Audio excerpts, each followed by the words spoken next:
합법을 찾는 토론 이슈앤직설 시작합니다. 갑작스러운 상속이나 이사 등으로 종합부동산세 폭탄을 맞는 일, 앞으로는 사라질 것으로 보입니다. 정부가 억울한 종부세 부담자가 없도록 세법을 개정한다고 밝혔는데요. 부동산 세제 정상화냐, 부의 대물림이냐, 찬반이 뜨거울 수밖에 없는 이슈죠. 오늘 개편을 앞둔 부동산 세제 관련 이야기 지금부터 하나씩 짚어보겠습니다.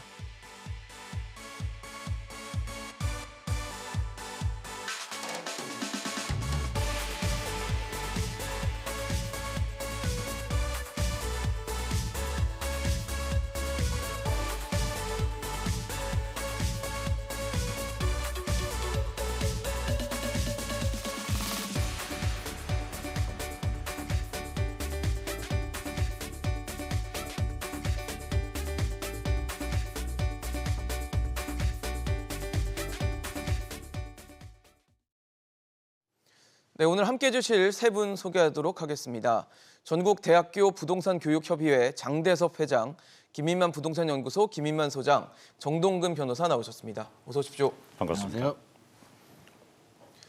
네, 오늘 저희가 전해드릴 이슈는 종합부동산세를 좀 주로 다뤄보려고 합니다. 정부가 종부세로 불리는 이 종합부동산세를 매길 때 상속주택을 주택수에서 빼는 방안을 추진한다는 소식입니다. 현재 상속주택 같은 경우는 상속을 개시한 이후에 한 2, 3년 정도 종부세를 산정할 때 주택수에서 빠지는데, 여기서 한 발 더 나아가서 영구적으로 1주택자 자격을 주는 방안이 거론되고 있습니다. 일단 장대섭 회장님께 좀 여쭤볼게요. 그러니까 주택수 개수를 따질 때 상속받은 주택은 빼주겠다 뭐 이런 얘기인데 어떻게 보세요? 합리적인 방안이라고 보십니까? 네, 올해 정부가 2월 22일 날 소득세법 개정을 했습니다. 예. 종합부동산법 시행령을 개정을 했는데요. 그때 종전에는 일정한 지분율과 소득 과세 시가 3억 원에 한정돼서 상속주택에 대해서 주택수 산정을 제했는데요. 2월 달에 어떻게 했냐면 그 모든 상속주택에 대해서는 산정수에 제외하겠다. 이거를 최근에 정부 보도, 언론 보도에 의하면은 영구로 산정수 제외하겠다. 이 점에 대해서 기획재정부가 네. 재산세과가 담당 부서인데요. 네네. 보도의 신정을 구해달라. 아직 적용 범위와 대상 주택에 대한 요건, 이 구체적 내용이 아직 구체적으로 확정된 것이 없기 때문에 이거는 좀 섣불리 판단하기는 그렇습니다. 근데 사실 기재부가 지금 아직 정해진 게 없다라는 네. 얘기를 한 것이지, 네. 만약에 이런 식의 검토를 한다는 것 자체에 대해서는 어떻게 보시는지 궁금하거든요. 네. 아예 빼주는 거는 좀 괜찮은 건지, 합리적인 방안인 건지. 저는 이 종합부동산세법을 또 다시 개정하는 거에 대해서는 반대하는데요. 네, 그 그러세요. 기본적인 이유가 네네. 윤석열 정부가 들어와서 250만 가구에 플러스 알파를 공급한다고 그랬습니다. 네. 그러면 상속세에 대한 다주택자가 주택을 보유함으로써 주택에 대한 잠김 시장에 현상이 나오는 것보다는 구축 주택이라든가 이런 재고 주택이 네네. 시장에 자연스럽게 흘러나오지 않는 잠김 현상이 있습니다. 차라리 이럴 바에는 양도소득세를 보다 더 완화하는 쪽이 낫지, 일시적 2주택이라든가 이러한 다양한 혜택이 있음에도 불구하고 네. 영구적으로 상속주택에 대해서 주택수 산정을 제외한다는 것은 신중을 기해야 한다는 측면에서도 기재부가 이렇게 발표하지 않았을까 생각합니다. 그러니까 어쨌든 시장에 주택이 나오는 효과가 좀 저해될 수 있기 때문에 그렇죠. 그 부분에 대한 우려를 좀 담아주셨는데, 김민만 소장님은 어떻게 보십니까? 저는 좀 필요하다라고 생각은 드는데요. 영구적으로 빼는 게요? 그렇죠. 종합부동산세 이제 규제 강화했던 취지가 실수요자는 보호하고 네. 투기 세력에 대해서는 좀 강한 규제를 해서 주택을 팔 수 있게 만들겠다는 건데, 우리가 뭘 봐야 되냐면 자기 의지가 들어갔느냐 아니냐를 가지고 저는 판단을 해야 될 것 같은데요. 좀 자세히 설명해 상속 주세요. 같은 경우는 내가 원해서 나의 의지 때문에 받은 게 아니라 부모님이나 이렇게 돌아가셔가지고 네네. 자연스럽게 상속이 된 부분인데 불가항력적이라는 거죠. 물론 상속을 거부할 수도 있겠지만 네네네. 부모님이 돌아가셔서 가지고 계시는 주택이 나한테 상속이 왔는데 거기에 대해서 투기 세력이 아님에도 불구하고 거기에 대해서 이렇게 좀 높은 중과세율이라든지 이런 게 적용되는 거는 굉장히 바람직하지 않다라는 생각이 들고요. 아예 배제가 어렵다면 저는 중과세에서는 적어도 빼줘야 된다. 아, 그래서 중과에서는 어떤 식으로든 보완은 좀 필요할 것 같고 이게 뭐 투기 세력이라면 모르겠지만 네. 이거는 제가 볼 때는 실수요이기 때문에 충분히 고려 대상이 되어야 되고 우리가 종부세 취지를 보게 된다면 뭐 다주택자 규제도 있겠지만 뭐 부의 대물림 현상이 더 좀 확대된다 네네. 이런 우려도 있잖아요. 그렇죠. 하지만 이미 높은 세율의 상속세를 내고 있거든요. 최고 세율이 50%까지도 절반, 되기 때문에 네. 이미 상속세를 내고 상당 부분 세금을 내고 받은 상황에서 또 종합부동산세를 중과세한다는 점에서는 저는 좀 너무 과하지 않나 하는 생각이 듭니다. 이미 상속세를 매기고 있기 네네. 때문에 이 부분에 대한 생각을 또 해봐야 되겠다라는 얘기까지 해주셨는데 변호사님 어떻습니까? 이거 영구적으로 좀 하겠다라는 게 지금 뭐 아직 정해지진 않았지만 방향성은 그쪽으로 가는 게 아닌가라는 생각이 들거든요. 예, 일단 뭐 말씀드리기 전에 일단 종부세 제도 자체의 필요성에 대해서 지금 뭐 전문가들 사이에서 견해가 대립되고 있는데 네네. 윤석열 대통령도 후보 시절에 공약으로 종부세를 장기적 관점에서는 재산세와 통폐합을 하겠다. 뭐 이런 이제 입장을 표명한 적이 있고 네. 실제로 이제 여러 번 얘기를 드렸던 부분이지만 종부세 자체가 어떤 정책 조절에서 집값 안정에 효과가 없고 오히려 이제 그 큰 정부를 지향을 하거나 경기 부양책을 쓰는 과정에서는 전반적인 자산 가격의 향상으로 인해서 소위 이제 최상위 부유층이라고 볼 수 없는 중산층이나 뭐 이런 중위층에게까지 종부세를 납부해야 되는 이런 상황이 오기 때문에 종부세 자체가 사실상 별도의 세목으로 필요가 없다라는 견해가 많습니다. 아. 그런 관점에서 보면 예. 이왕 이제 그 제도의 존폐를 논의하는 마당에 추가적으로 상속주택에 대해서 혜택을 준다고 해서 그것이 대세에 크게 영향이 없다라는 것이 입장이고요. 이 두 분 전문가께서 일단 일반론적인 얘기를 말씀을 좀 해주셨는데 저는 이제 좀 구체적인 케이스에서 이런 좀 사례를 들고 싶어요. 네. 우리가 이제 이런 문제에 대해서 부의 대물림 아니 상속으로 주택 하나 더 받았으면서 그거 처분하지 그거 갖고 있다고 해서 종부세 더 내는 거에 대해서 뭐가 그렇게 불만이냐 이런 얘기를 할 수가 있는데 네네. 사실 이제 상속으로 인한 부의 대물림 문제는 상속세로 해결해야 될 문제지 종부세로 해결해야 될 문제는 아닙니다. 그래서 현행 제도 자체는 상속주택은 상속 개시 이후에 2, 3년 정도 안에 2, 3년 정도 기간만 이제 네. 주택 상정세에서 제외하는 이제 한시적인 어떤 혜택을 주고 있는데 그렇죠. 일각에서는 그러면 주택 두 개 가지고 있으니까 그 사이에 매물을 내놔서 처분을 할 수 있는데 왜 굳이 끝까지 갖고 있어가지고 종부세 부과되는 거에 대해서 불만이냐 이런 얘기를 할 수 있거든요. 그런데 이제 저희가 이제 소송 실무상 이제 좀 실질적인 예를 하나 들자면 예. 뭐 요즘에는 이제 뭐 사실 뭐 자녀를 안 낳고 뭐 딩크족이라고 네. 하는 뭐 그런 맞벌이로만 사는 부부가 자녀 많지만 없이. 지금 상속 주택을 가지고 종부세를 좀 많이 내는 그 상속인들은요 대부분 공동 상속인이에요. 아. 그러니까 이제 상속을 하게 되면 뭐 최소 자녀가 2인 이상, 3인 이상이거든요. 그러면 그 주택을 상속을 받으면 이제 뭐 2명이면 2분의 1, 3명이면 3분의 1씩으로 지분 형식으로 가지고 있습니다. 재산 분할을 해야 예, 되는 그런 상황이네요. 상황에서 네. 예를 들어서 A, B, C 3명의 자녀가 있는데 A는 주택을 가지고 있고 B는 주택이 없다라고 하면 네. 당연히 B 입장에서는 형은 주택이 있으니까 이 이거 상속 나 주택은 줘. 놔줘 이렇게 네. 하면 아무리 돈 있는 사람이라 하더라도 그거는 그거고 어. 사실 n분의 1 해야 되지 않냐 그렇죠. 이렇게 쉽게 해서 결정하기는 어렵습니다. 그게 분할 협의가 거의 안 돼요. 그러면 이제 저희들 같은 경우는 이제 상속재산 분할 협의 청구 소송을 하거든요. 그 소송 최소한 4년 걸립니다. 굉장히 예. 오래 걸리는군요. 그러니까 사실적으로 어떻게 보면 지금 케이스를 굉장히 단순화해가지고 주택 하나 상속 받았으니까 뭐 처분을 해야 된다 이런 아이디어란 케이스를 얘기를 하는데 대부분은 지분 형태로 가지고 있고 그 지분을 처분하기 위해서는 사실상 공동 상속이 모두가 동일한 의사로 처분을 해야 되는데 그런 네네. 경우가 거의 없거든요. 그래서 울며 겨자 먹기로 한 3, 4년 소송하고 나면 어느새 이제 다주택자가 돼가지고 종부세가 이제 과하게 부과되는 이제 이런 문제가 있거든요. 그러니까 현실적으로는 그냥 이렇게 이상적인 상황으로 흘러가진 않을 수 있다는 그렇죠. 얘기네요. 대부분은 사실 이제 형제가 있거나 뭐 네네. 3, 4형제가 있으니까 그런 문제가 있고 그래서 이 혜택 자체는 적어도 종부세에 있어서 주택 산정수에 있어서 혜택을 주겠다는 거지 뭐 여타의 다른 세목에 있어서까지 1주택자 혜택을 주는 것은 아닌 논의예요. 그렇다고 하면 이것을 상속주택을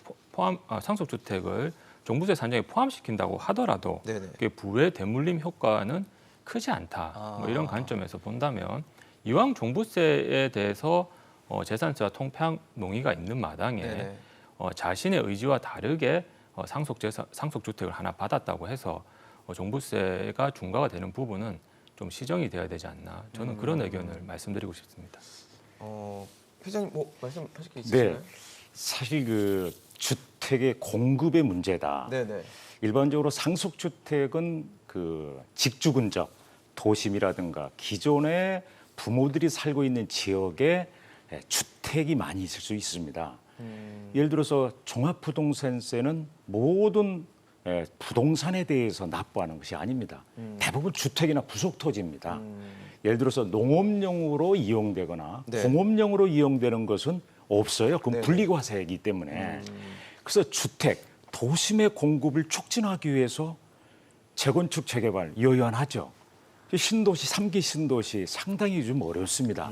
이렇게 도심의 주택 공급 차원에서 자연스러운 방법이 뭘까? 그래서 예전에 우리 변호사님 말씀하신 것처럼 올해 2월 전에는 지분율 20% 이하, 3억 원 이하일 때는 상속주택에 대한 주택수 계산을 안 했는데 개정 이후로는 모든 상속주택은 한시적으로 서울 2년, 네. 지방 3년, 광역시 3년. 이렇게 한시적으로 했다 이 말입니다. 이걸 영근히 한다면 예를 들어서 도심에 필요한 주택 공급을 어떻게 할 것이냐 그 문제를 상당히 문제가 있지 않을까. 그래서 주택 공급이 주택 가격 상승이라고 얘기하는 현 상황에 비춰봤을 때 상속주택은 물론 증여세, 증여주택에 대해서도 한번 이번 기회에 폭넓게 살펴봐야 될 문제라고 저는 보여집니다. 할 게 많아지겠는데요, 보니까. 네, 근데 지금 또 말씀을 드리고 있는 건 사실 이제 부모가 상속을 해주는 뭐 이런 식의 형태의 주택을 말씀드리고 있는데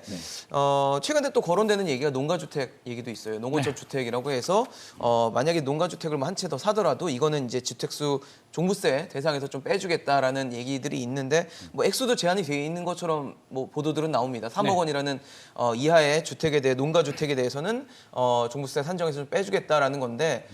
어떻게 보세요? 그러니까 농가주택이라는 개념으로 만약에 종부세 빼주면 이거 혹시 투기로 이용되는 거 아니야라고 했는데 나름대로는 뭐 3억 원이라는 캡을 씌워놨을 때는 투기의 요소가 좀 줄어들 수 있는 건지 아니면 그럼에도 이런 부분은 역시 뭐 악용하는 그런 부분들이 생길 수 있는 건지 궁금하거든요.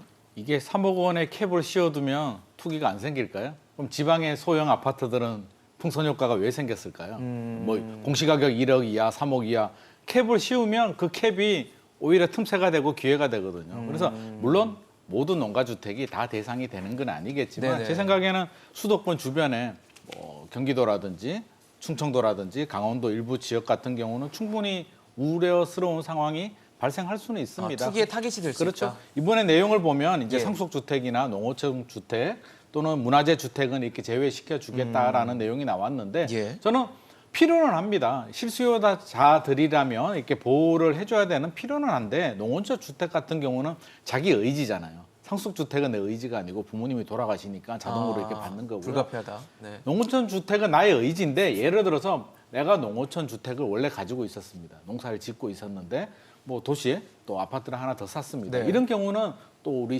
농어촌의 보호나 여러 가지 측면에서 보호를 해줄 필요는 있겠지만 도시에 살고 있는데 농어촌에 하나 더 샀다. 내가 농사 짓는 목적도 아니다라고 했을 때 3억 이하에 대해서 캡을 이렇게 해버리게 되면 이게 좀 투자해도 괜찮지 않을까라는 아직까지 투자 심리가 죽지는 않았거든요. 그렇다면 저는 수도권 외곽 지역에는 그럴 가능성도 좀 있지 않을까 싶어서 이 부분에 대해서는 조금 더 고민이 필요하지 않을까 싶습니다. 뭐 일종의 그런 거 있잖아요. 도심에 사시는 분들이 주말 농장처럼 이용하고 싶어서 주택, 농가주택을 물론 그럴 수도 있죠. 뭐 몇 억이 될지 모르겠지만 소액을 좀 들여서 이렇게 사는 경우 이런 경우도 지금 이제 과세에서 어떻게 보면 빠질 수 있는 측면이 생기는 건데. 저는 그럴 수도 있다라고 보니까 네네. 그 부분에 대해서는 좀 뭐 농취증이라든지 아니면 뭐 계획서 같은 걸 받든지 해서 네네. 좀 필터링해주는 역할이 좀 필요하지 않을까 싶습니다. 상속주택과는 저는 개념이 좀 다르다고 생각을 합니다. 변호사님 어떠세요? 지금은 아까는 이제 상속주택이었고 지금 이제 농가주택입니다. 예. 뭐 사실 이제 뭐 기본적인 입장은 이제 사실 좀 보유세는 강화를 하고 뭐 거래세는 완화를 해서 네네. 소위 시장에 이제, 좀 나오게끔. 구조적 테러를 형성을 네. 해서 매물을 확보하는 게 중요한데 이제 제가 지금 이런 말씀을 드리는 것은 이것은 사실 보유세 강화 측면에서 도움이 안 되기 때문에 소위 이제 다주택자들이 매물을 내어놓는 거하고 상관없는 부분이기 때문에 혜택을 줘도 된다. 뭐 이런 입장에서 좀 말씀을 드릴게요. 예. 소장님 말씀한 거를 조금 더 좀 확장해서 좀 말씀을 드리면 사실 이제 논의가 농가주택이라는 일반론적인 얘기보다는 이게 뭐 투기 과열 지구에 있는 농가주택인지 조정 지역에 있는 농가주택인지 비조정 지역에 있는지 이걸 좀 구분을 해야 돼요. 근데 물론 투기 과열 지구에 농가주택이 있을 리가 없겠죠. 뭐 서울 그렇죠. 한복판에 농가주택이 있다는 놔두지 게 않았겠죠. 예, 뭐 상상하기는 힘든데. 네네. 근데 이제 어쨌든 뭐 근데 그 제도적으로는 구분을 할 필요는 있다는 예, 그 말씀이시죠. 구분을 한다는 전제하고 그리고 현실적으로 대부분은 비조정 지역에 농가주택이 있습니다. 뭐 일부 이제 뭐 조정 지역에 있을 수도 있겠지만 네네. 그건 뭐 사례로 보기에는 너무나 이제 드문 사례고 네네. 그러니까 저는 이제 비조정 지역이 있다는 걸 전제로 말씀을 드리는데 네. 최근에 이제 5도 2촌이라 해가지고 그 5일은 도시에서 생활하고 이제 주말 2일은 뭐 농촌에서 생활한다. 뭐 이런 것들이 강원도 이제 횡성 지역이나 뭐 홍천 지역에서 조금 이렇게 활발하게 좀 농가주택을 매수하는 현상이 좀 많이 일어나고 있어요. 네. 그러면 이제 이런 부분에 대해서 뭐 주택수에 산정하는 부분에 대해서 제외를 해줄 거냐를 고찰하기 위해서는 구체적으로 이런 비조정 지역에 있는 농가주택은 뭐 아주 비싼 경우에 뭐 2천 정도 가는 경우가 있겠지만 대부분 1,000만 원 플러스 마이너스 알파 수준에서 거래가 되고 있습니다. 아, 그래요? 예. 그러니까 그것이 정말 이제 주말에 가서 좀 이렇게 뭐 자연도 좀 네. 즐기고 일종의 뭐 힐링하자는 힐링을 측면이 하자는 일하면, 그런 건데 그러니까 구체적인 예를 들면 이제 공시가한 15억 원 상당의 주택을 10년 정도 보유한 60세가 있다고 쳤을 때 그 사람이 이제 1세대 1주택자라고 전제를 하고요. 예. 이런 경우에 이제 대충 계산을 해보니까 종부세가 한 78만 원 정도 나오거든요. 네. 그런데 이 사람이 이제 비조정 대상 지역에 1,000만 원 상당의 그 농가주택을 취득을 하면 종부세가 무려 532만 원으로 뛰어가지고 7배가 뜁니다. 아, 78만 원이 532만 원이 예, 된다고요? 7배가 뛰어요. 그러니까 한 1,000만 원 정도 되는 비조정 지역에 농가주택 하나 취득했다고 해서 네네. 이제 종부세가 무려 이제 7배 가까이 뛰는데 지금 현재 이제 소득세 같은 경우는 농가주택을 취득한 경우에 주택수에서 산정을 하지는 않아요. 그러면 일각에서는 이렇게 얘기하겠죠. 이거 정말 당신이 얘기하는 구조적 테러 대표적인 케이스 아니야? 종부세는 굉장히 높고 네.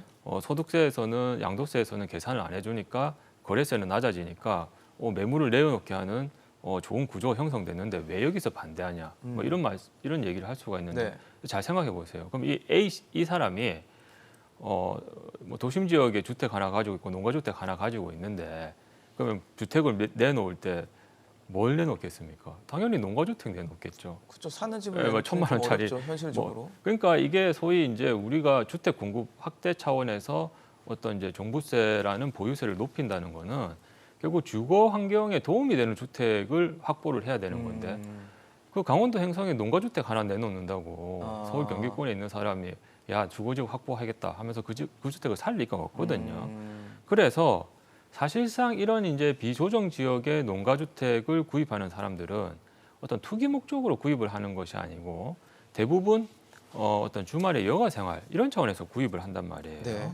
그래서 이런 경우도 뭐 대세적인 관점에서는 뭐 보유세 증가, 거래세 완화라는 그런 관점에서는 뭐 오히려 이제 역행하는 일부 사례지만 네네. 그 사례 자체가 사실상 주택 공급 확대에 크게 기여하는 게 없단 말입니다. 그러면 아까 그 예를 든 케이스처럼 주말에 조금 힐링하려고 1,000만 원짜리 주택 하나 샀는데 종부세가 7배가 뛴다.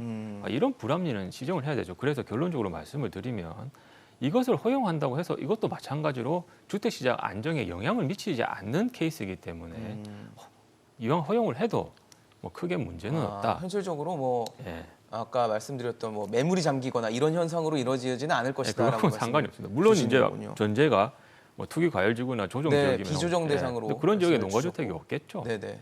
현실적인 얘기까지도 좀 해주셨는데 앞서 장대섭 회장님께서는 그 말씀을 해주셨어요. 매물 잠김에 대한 우려를 좀 해주셨는데 네. 좀 어떻게 들으셨습니까? 근데 지금 저 대화하다가 보니까 사실은 농어촌 주택이냐, 농가주택이냐, 고향주택이냐 그 의미가 다릅니다. 아, 다른 건가요? 다른 거죠. 그럼 어떤 건지 설명을 좀 농어촌 해주세요. 주택은 지역적 범위가 있습니다. 네. 아까 변호사님 말씀하신 것처럼 수도권 지역. 음. 이거는 이제 양도소득세에서 현재 주택수 산정에 제외하고 있는 건데요. 수도권 지역 중에서 두 지역이 남아 있습니다. 그 인천, 옹진. 그 다음에 연천. 이 지역을 뺀 수도권 모두 지역이라니까 도시 지역. 그 다음에 토지거래 허가구역이나 조정 대상 지역. 이 지역이 아닌 읍면 지역에 해당되는 주택이 지역적 범위에 있는 것. 그 주택을 농어촌 주택이라고 그러고요. 농가주택은 농업인들이 자기 거주하는 주택, 농업인들의 농가주택입니다. 그래서 농업지역에 일반인들이 주택을 건축할 수 없음에도 불구하고 농림지역의 농업인들이 짓는 주택을 농가주택이라고 그러고 고향주택은 말 그대로 고향에 있는 상속주택, 이 세제 혜택이 있습니다. 약간 구분해야 될 필요가 있고요. 참고로 지금 현재 종부세 대상은 농가주택이든 농어촌 주택이든 종부세 대상은 다 포함되고 있습니다. 그러니까 농어촌 주택은 지역적 구분이 되는 거고, 지역적 구분이 그리고 돼 있는 농가 주택은 농업인이 농업인이. 이제 갖고 계신 예. 주택인 거고, 고향 주택은 고향에 있는 상속 고향에 주택이다. 있는 주택을 저는 상속받는 사실 경우. 같다고 생각을 했는데 다 범위가 다른 약간 다릅니다. 기준에 의해서 구분이 예, 된다는 예. 거죠. 그래서 참고로 보면 우리 조선시대의 양반들은 일반적으로 집을 세 채를 가지고 있다 그럽니다. 아까 네. 오도 이천이라고 그러는데요. 네. 그 서울에 일하는 서울에 있는 경택이라고 해서 소규모 주택. 네. 그다음에 고향에 내려갈 수 없으니까 낙향하고 올 수 있으니까 아름다운 산자수명한 곳에 별서, 별장 주택. 별장. 예, 지금같이 세컨하우스. 네. 그다음에 퇴직해서 가는 향택, 고향 주택. 일반적으로 양반은 세 주택을 갖고 다주택자군요. 그러면 양반은. 예. 그래서 지금 이 시대에 네. 예를 들어서 다주택에 대한 종부세 부담 이런 거에 대한 문제인데 지금 양도세 부분은 아까 같이 거주 지역, 그다음에 지역적 제한, 네. 금액 이런 조건에 의해서 양도세에 대한 완화 부분이 있는데 만약에 이 부분을 종부세까지 만약에 완화한다면 영구적으로 완화한다면 어떤 문제가 생기냐면 빈집 특별법이라는 것이 있어요. 시골에 빈집이 늘어나는 거 있죠. 네네. 이것이 특별법이 생겨가지고 빈집에 대한 문제가 큽니다. 그래서 일본 같은 경우에는요, 빈집을 철거하지 않고 그냥 놔둡니다. 우리나라도 빈집이 무지 많이 늘어나고 있거든요. 예. 예산이 많이 들어가고 있어요. 그래서 빈집 및 소규모 주택 정비법이라는 특례법이 생겼습니다. 빈집이 늘어납니다. 그럼 어떻게 해야 되는 거죠? 철거를 하면은 예. 오히려 종부세 대상이 될 수가 있어요. 왜요? 자, 주택과 주택 부속 나대지와 잡종지는 종합합산이라 해서 5억 원 이상이면 종부세 대상이 돼요. 그러나 주택이 있으면 네. 1주택이면 11억이고 네. 하나주택이면 9억 원이잖아요. 그렇죠. 그래서 철거 안 하고 가지고 있는 겁니다. 그래서 지방정부가 지방이 소멸됨에도 불구하고 빈집을 그대로 철거하지 않고 놔둡니다. 그러니까 공제를 더 받기 위한 목적이다. 그것도 있습니다. 그래서 일본에서는 네. 우리나라의 재산세와 같은 고정자산세를 빈집에게 많이 부과하고 있어요. 이러함에도 불구하고 우리가 종부세를 지금 양도소득세는 지금 아까 같이 보유 3년 금액 2억 또는 한억은 4억 네. 이런 조건이 있는데 종부세까지 영원히 이거를 멸한다 그러면 빈집이 늘어나가지고 여기에 따른 지방정부의 예산 과다 투입 문제, 지방 소변에 대한 문제들이 늘어나기 때문에 이번에 기재부에서도 이 부분 상속주택에 대해서도 보도를 신중해야 되겠다. 아직 확정된 것이 네, 없다라고 확정되지 얘기하는 않았다. 것이 그런 맥이 아닌가 생각합니다. 그러니까 매물에 대한 뭐 상황들뿐만 아니라 뭐 예산이나 이런 부분에 대해서도 지방정부 문제. 아무래도 기획재정부는 세제와 예산을 같이 보는 곳이기 네네. 때문에 이 부분을 좀 면밀히 좀 지켜봐야 될 부분이라는 생각이 들고 네, 저희가 계속 얘기를 하고 잠깐만 변호사님. 한 짧게 첨만 드리면 네네. 아무래도 이제 교수님 말씀 잘 하셨는데 근데 그 문제가 역으로 이번에 농가주택에 관한 혜택을 주면서 또 해소가 된다는 견해도 있어요.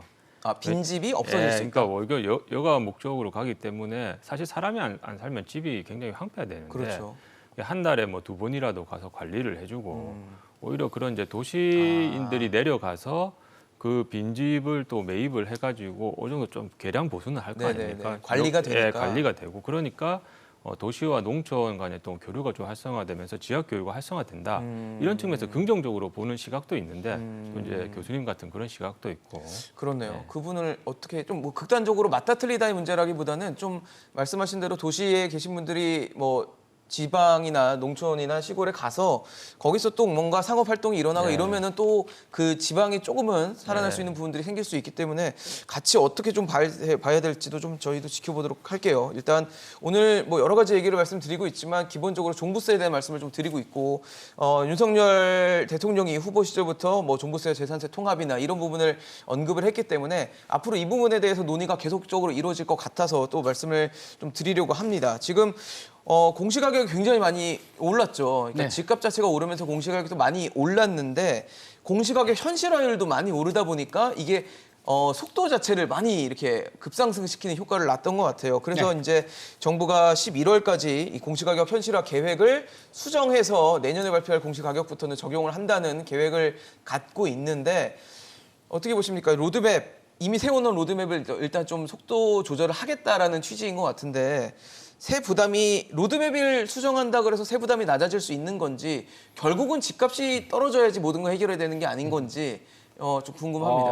로드맵 수정하겠죠. 로드맵을 했던 이유가 뭐 여러 가지 이유가 있겠지만 결국에는 우리 종합부동산세 이제 과세 영향을 주는 부분은 이제 공시가격도 영향을 주고요, 공정시장 가격 비율도 주고 세율도 있는데 그렇죠. 문재인 정부 때는 다 올렸단 올렸어요. 말이에요. 다 올리고 집값이 오르면 공시가격이 올라가는 거는 이제 정상인데 그 플러스 알파 현실화율이라고 해서 지금 공동주택 아파트 같은 경우는 원래 한 70% 시세 대비 70% 정도 됐는데 네. 이걸 90%까지 끌어올리겠다. 10년 내에 끌어올리겠다라고 해서 네. 시세 오른 거 플러스 알파로 좀 더 올리는 그러니까요. 경향이 있었습니다. 그러니까 지금 세 부담을 좀 낮춰주기 위해서 뭐 환원시키겠다 여러 가지 이야기를 하는데 네네. 우리 세율을 조정하려면 법을 개정해야 되는데 이제 국회 문턱을 넘어야 되는데 현실적으로 좀 쉽지 않은 거대 부분이 야당의 있고요. 그렇죠? 그러면 동의가 지금 있어야겠네요. 현 정부에서 할 수 있는 내용은 이제 공시 가격을 좀 조정을 하거나 공정시장 가격 비율을 조정해야 되는데 공정시장 가격 비율은 시행령으로 가능하니까 지금 뭐 조정하겠다라는 이야기가 나오고 있고요. 공시 가격 같은 경우는 지금 2년 전으로 이제 환원시키겠다라고 이야기는 나오고 있지만 이게 공시가격 자체를 2년 전으로 이렇게 다운을 시키겠다는 의미는 아니고요. 그렇게는 할 수 없지 않습니까? 법을 개정해야 되니까 네. 공정시장 가격 비율을 좀 이용해서 낮춰서 네. 세 부담을 2년 전 수준으로 하겠다는 의미고요. 올려놓겠다. 근본적인 방법이 될 수는 없고요. 가만 내버려두면 지금 로드맵대로 가면 내년에도 집값이 많이 안 올라도 공시가격은 더 올라갈 수도 있기 때문에 세 부담은 더 늘어납니다. 그래서 저는 이 로드맵은 뭐 수정이 될 수밖에 없을 것 같고요. 지금 분위기에서는. 그리고 로드맵에 대해서 제가 좀 말씀드리고 싶은 건 예. 로드맵이 필요하다.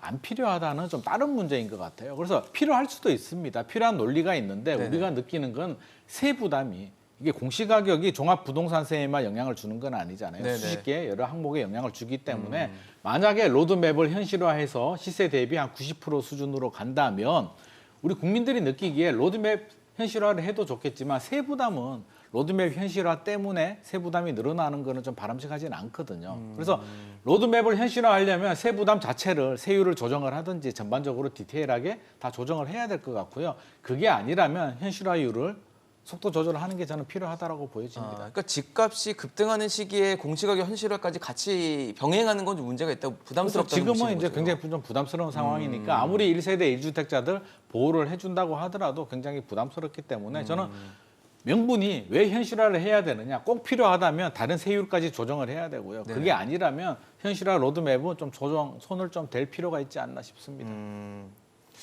회장님은 어떠세요? 현실화율 로드맵이 지금 정해져 있기 때문에 이걸 어떻게 매만질까가 좀 관전 포인트가 되고 있거든요.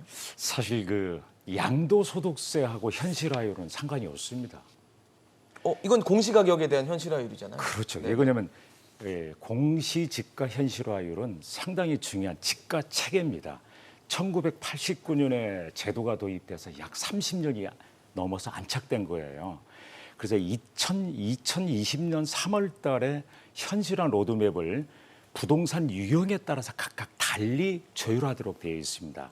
그렇죠. 그래서 높은 가격은 현실화율을 빨리 시키고 낮은 가격은 현실화를 늦게 시키는 로드맵이 만들어져 있는데 네네. 아까 우리 소장님께서 말씀한 것처럼 공시가격은 약 우리가 세금, 종합부동산세나 재산세 납부에만 쓰는 것이 아니고 한 60여 가지에 그쵸. 쓰이는 것이 건보료나 이런 거 다 공시지가인데 들어가니까. 우리 담보 은행에 대출 받을 때 뭘로 합니까? 토지 평가할 때는 공시지가로 합니다. 이거를 낮춘다? 가격 왜곡입니다.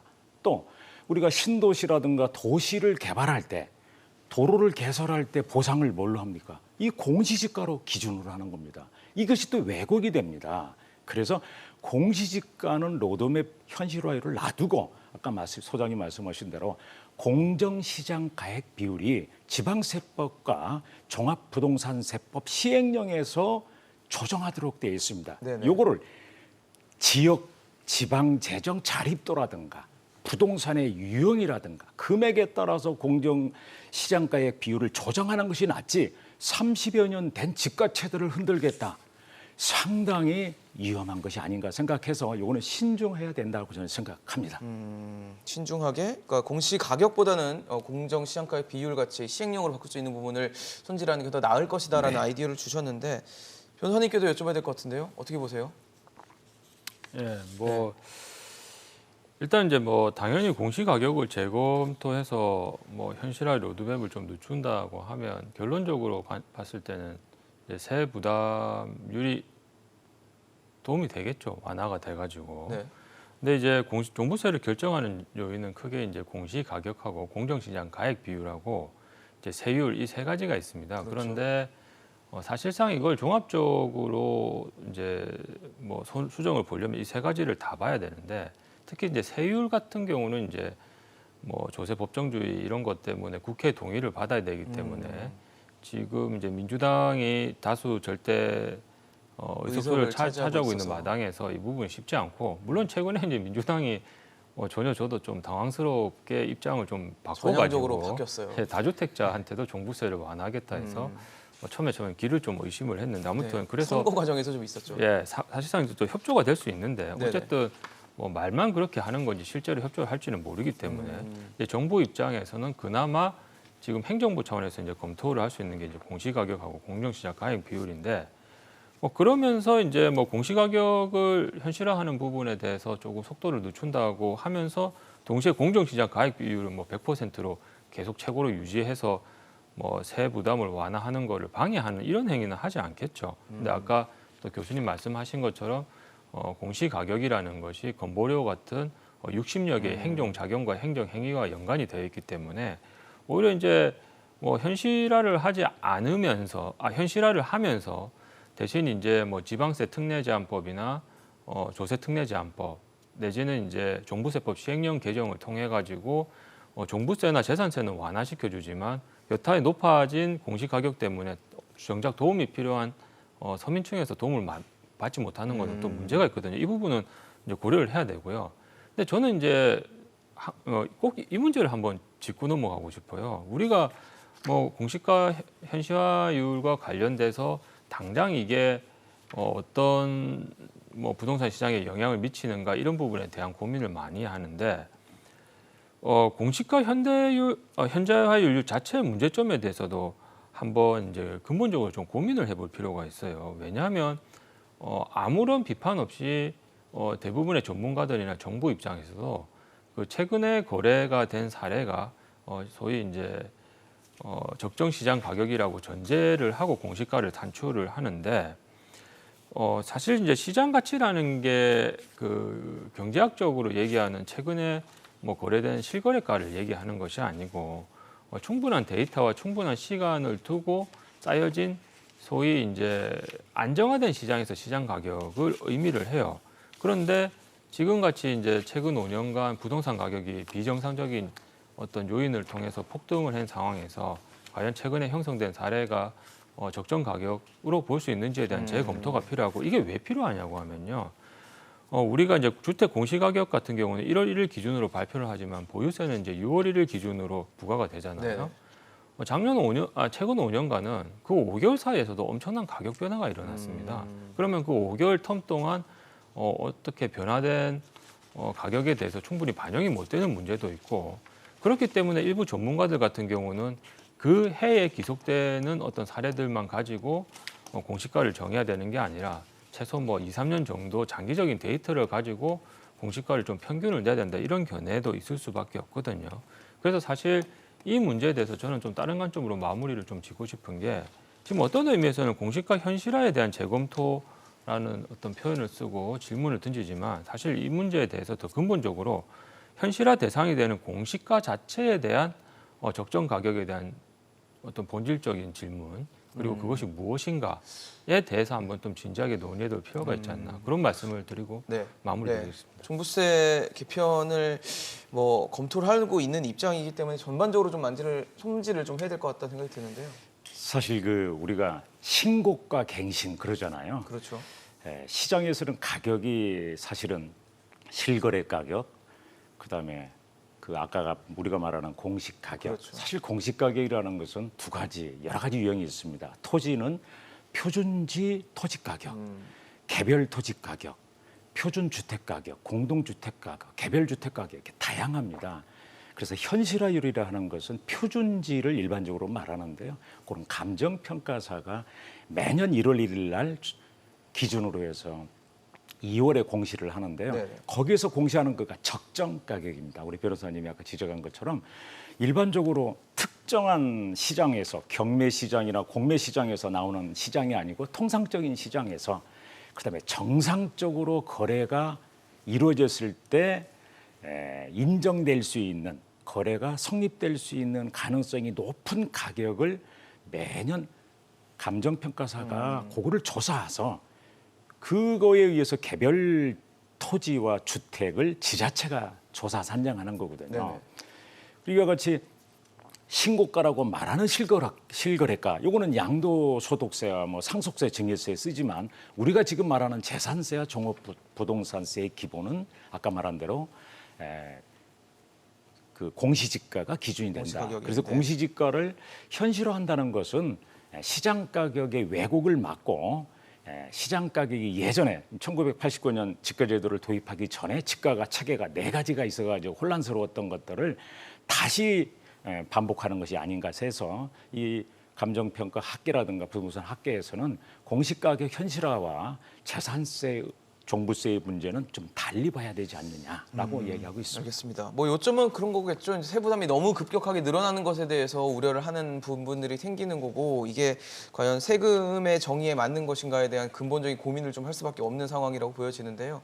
최근에 얘기가 나오는 것 중에 공시가격 9억 원에서 11억 원 사이에 있는 주택을 갖고 계신 분들이 뭐 소외받고 있다, 형평성에서 어긋난다, 뭐 이런 얘기가 또 보도가 돼서 또 얘기가 돼요. 지금 뭐 얘기는 그렇습니다. 9억 원 이하의 경우에는 재산세 특례 좀 이제 감경을 받을 수 있고 네네. 또 11억 원 이상은 또 상대적으로 낮은 공정시작가의 비율을 적용받는데 네. 왜 이 중간에 끼어 있는 9억 원에서 11억 원은 아무것도 안 해주냐 뭐 이런 식의 얘기인 것 같은데 네. 선생님 어떻게 봐야 돼요 이거는?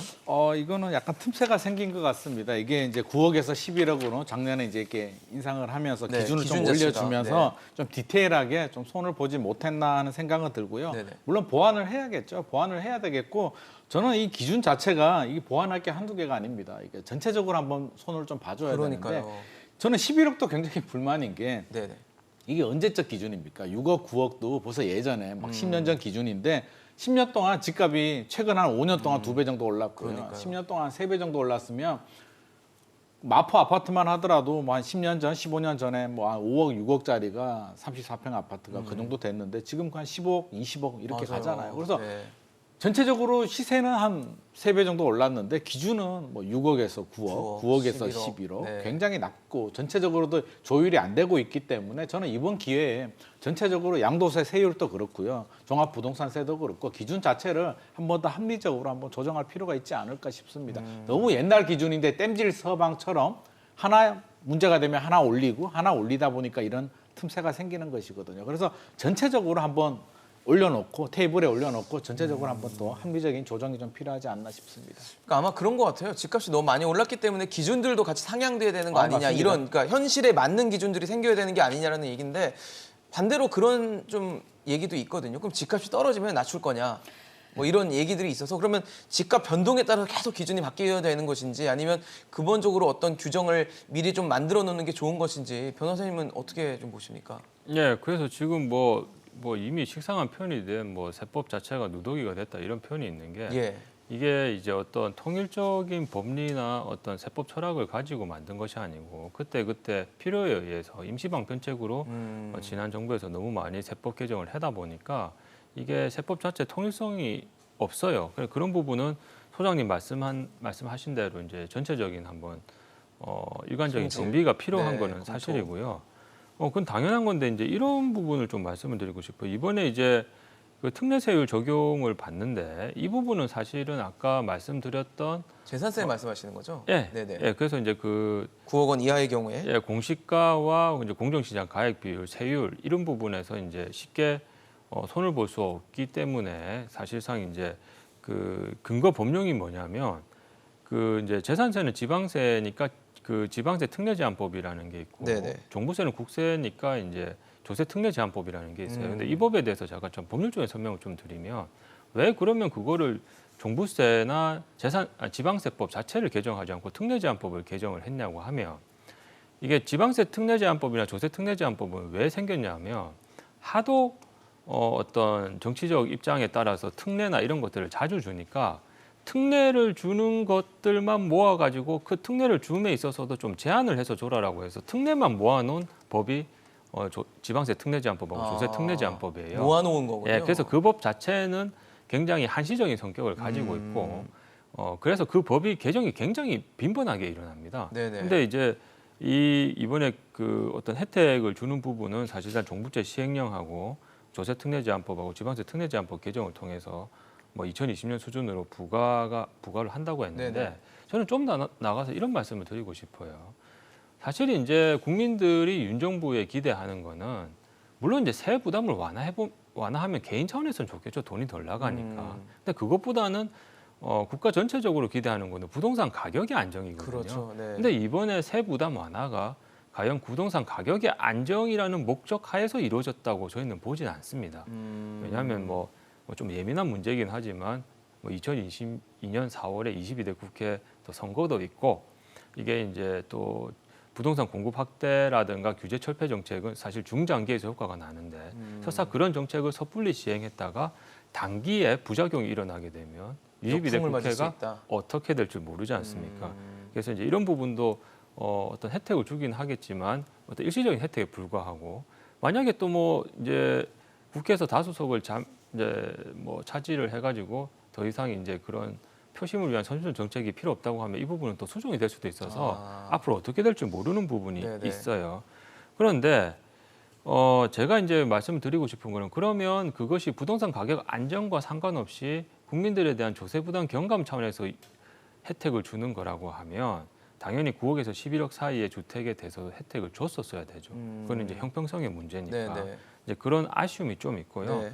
그러면 이왕 세제 혜택을 주면 네. 물론 좋습니다. 정치인들의 입장도 충분히 이해를 네. 하는데 거기에 조금 전략적인 어떤 전략이 좀 가미되면 훨씬 더 좋지 않았을까. 예를 들어서 지금 정부가 조금 아쉬운 것이 거래세에 해당하는 양도세도 임시적으로 완화해주고 중과 유예를 시키는 그다음에 거죠. 보유세도 완화해주고 그냥 전반적으로 다 완화해주고 있어요. 그러면 제가 만약에 정책을 시행하는 입장이라고 하면 거래세 완화는 당연히 시행을 하는데 네네. 이 재산세 완화 부분은 좀 시간차를 둬서 최소한의 그 테러적 구조는 만들어주면서 시행을 했었을 거다. 그래서 이런 부분이 좀 아쉬움이 남지만 그래도 조세 부담 경감이라는 차원에서 본다면 그 부분에서는 형평성을 좀 도모하고 이런 공백 부분에 대해서도 좀 신경을 썼었어야 되지 않냐 이런 말씀을 드리고 싶습니다. 알겠습니다. 또 최근 상황에 대해서 마지막으로 좀 체크를 해볼게요. 사실 청약시장 하면 그동안 저희가 뜨겁다라는 표현을 많이 쓰고 뭐 로또 청약이다, 줍줍을 한다, 뭐 각종 표현을 썼는데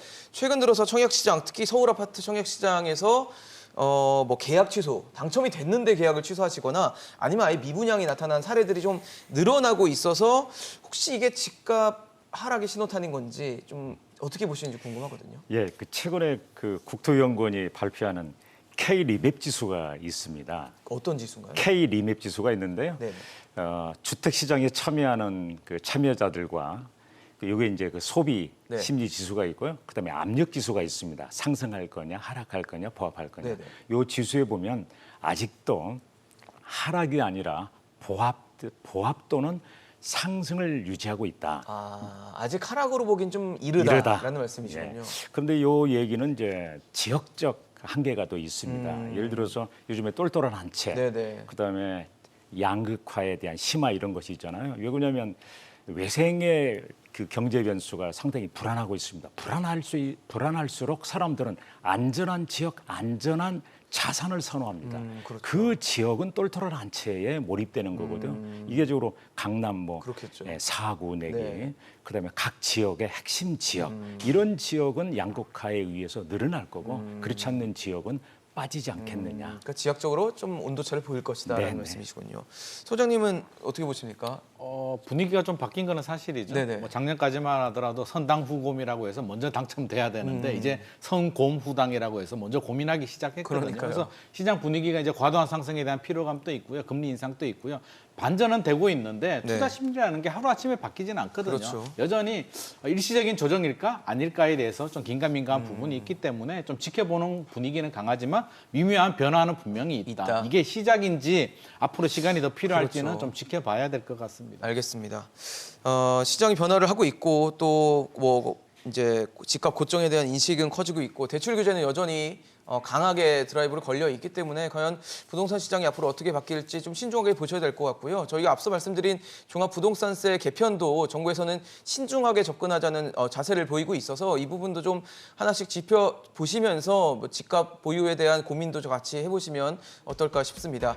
오늘 장대섭 회장, 김인만 소장, 정동근 변호사와 함께했습니다. 이슈앤직설 오늘 준비한 소식은 여기까지입니다. 지금까지 시청해주신 여러분 고맙습니다.